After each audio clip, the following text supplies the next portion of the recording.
The dude was like, "Oh, I love Grandma's Boy." I'm like, "Cool, man." And then I'm like, "Can you do more things?" And he was like, "Yeah, probably." And they took me to the ER, and they were like, "Holy fuck!" Just off looking at me. And then I was hooked up to tubes. I was in the ER for 3 weeks, and they were like, people with quadruple bypasses are usually out in like 3 days. No, okay, because I love you so fucking much. When you hear, so you were in Colorado, correct? Yeah, I had gone. I just kind of been like, fuck it. So I had the summer off from filming. I had like a couple shows and stuff. So I basically was like, I'm just gonna drink. So I drank every day because all I really wanted to do was just drink and watch sports. And like, I had never had any of that where I could just do that. So I just was like, I'm just gonna do it. And so I did. Every day I just drank. I'm a huge sports fan, so I just watched games and just traveled. It was super fun, but I just did it so much and drank myself into a wall. And anybody who drinks a lot knows that once you get into that wall where like now you have to drink to just maintain. Wow. And then it hit like the biggest wall ever. And I went to Colorado, and my system completely shut down. Completely. I'd never seen anything like that before. And then did you like black out and just end up in a fucking ICU somewhere? No, I landed in Denver, and I had cocktails on the plane, but I kept vomiting. And I was like, oh, it's not that weird. And then, and then when I landed in Colorado, I just drank at the airport, and I kept vomiting. And I'm like, something's wrong. And I tried to eat, and it wouldn't work. And so I realized, you can tell. Your body like gives you a heads up where it's like, okay, this isn't a hangover. And I literally called my agent. And I was like, hey, something is wrong. And I went and I looked up like this kind of medical place, not a hospital, but it was like just a checkup. I can't remember what it's called. Yeah. And so I went. It only had 1 star in their Yelp review, and I'm like, oh God. Swear to God. So I was like, well, clearly they don't care about caring. Was it like an urgent care? Yeah, it was an urgent care. Yeah. It had 1 star. Like, Yeah. all right, well, I've rolled the dice this month. So I went, and they took one look at me. I didn't even fucking say anything. I was like, hey, what's going on? They were like, oh, you need an ambulance. And I was like, nah, I'm good. And they were like, no. And they took me to an ER, and the dude was like, oh, I love Grandma's Boy. I'm like, cool, man. And then I'm like, can you do more things? And he was like, yeah, probably. And they took me to the ER, and they were like, holy fuck, just off looking at me. And then I was hooked up to tubes. I was in the ER for 3 weeks. And they were like, people with quadruple bypasses are usually out in like 3 days. Mm-hmm. And I'd stay for 3 weeks. It was fucking nuts. I know, but was it like topsy-turvy? Like, were they like, you're not going to make it at Wait, times? were you lucid, or did they have you like intubated, or did they put a tube down your throat? I was out for probably half of it. So I was there for 3 weeks. I was probably completely gone for a week and a half. Oh, which shit. none of this is funny. I know I'm making light. No, this is I want to talk about. I'm just making light, but it wasn't. It was fucking life-changing. It was super bizarre, to say the least. Terrible. Yeah. I mean, we almost lost you then. Yeah, and it was pretty wild because, as long as I've been in comedy, and same with you, how many people we've lost. I mean, it's just awful. Anytime a comic dies, it's just awful. So it was pretty crazy, dude. Oh my God, that would have been fucking a life changer. That would have been so fucking terrible. So then, when you got out after 3 weeks, when you were lucid and stuff, did you think to yourself, I'm done drinking for a while, or what? Yeah, I was like, I should probably stop. I don't know what's gonna happen in the future. Saying that is so reckless. People are like, fuck you, but I don't plan on drinking. I've been drinking for 8 months. It's not a problem at all, but I mean, I relapsed in August after 17 years of sobriety. Who did? I did.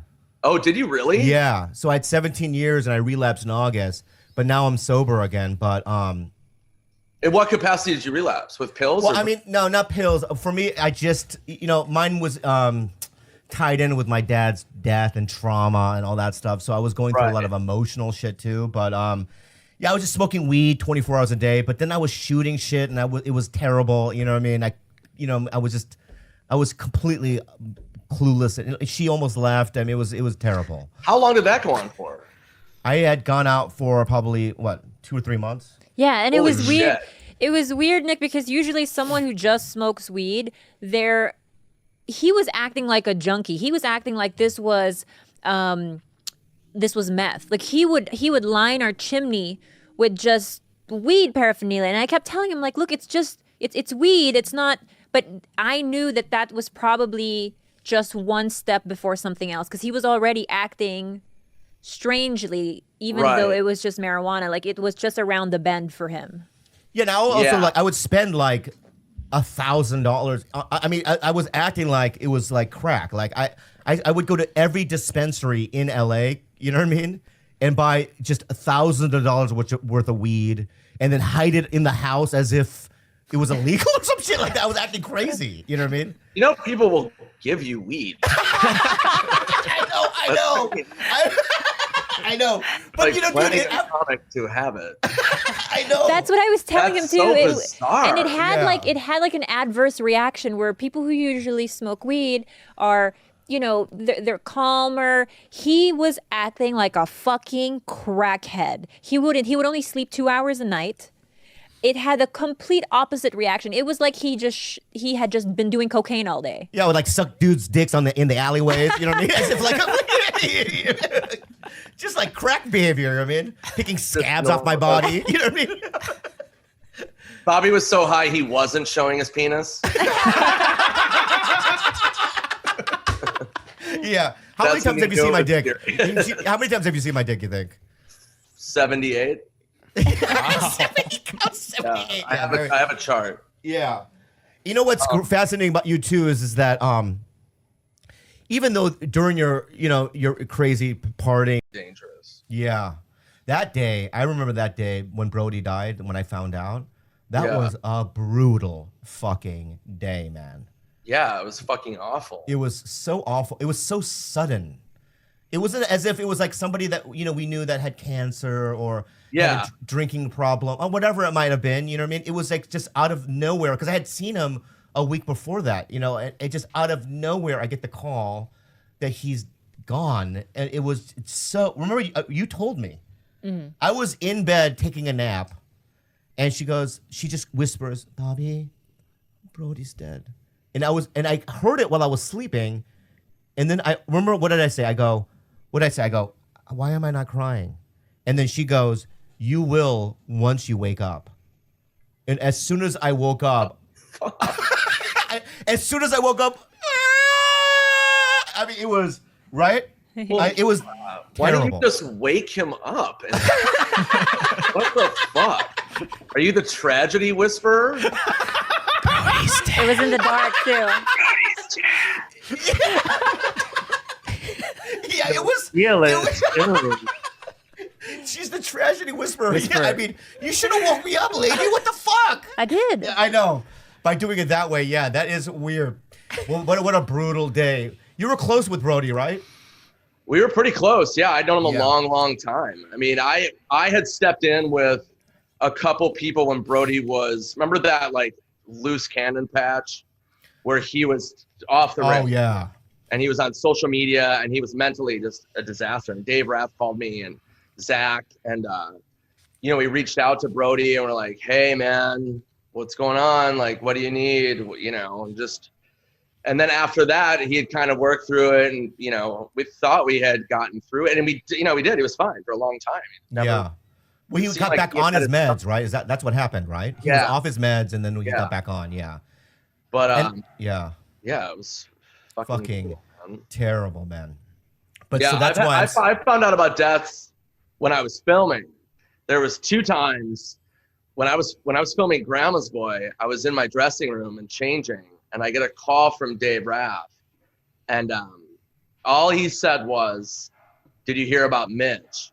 And I immediately lost it, sobbing.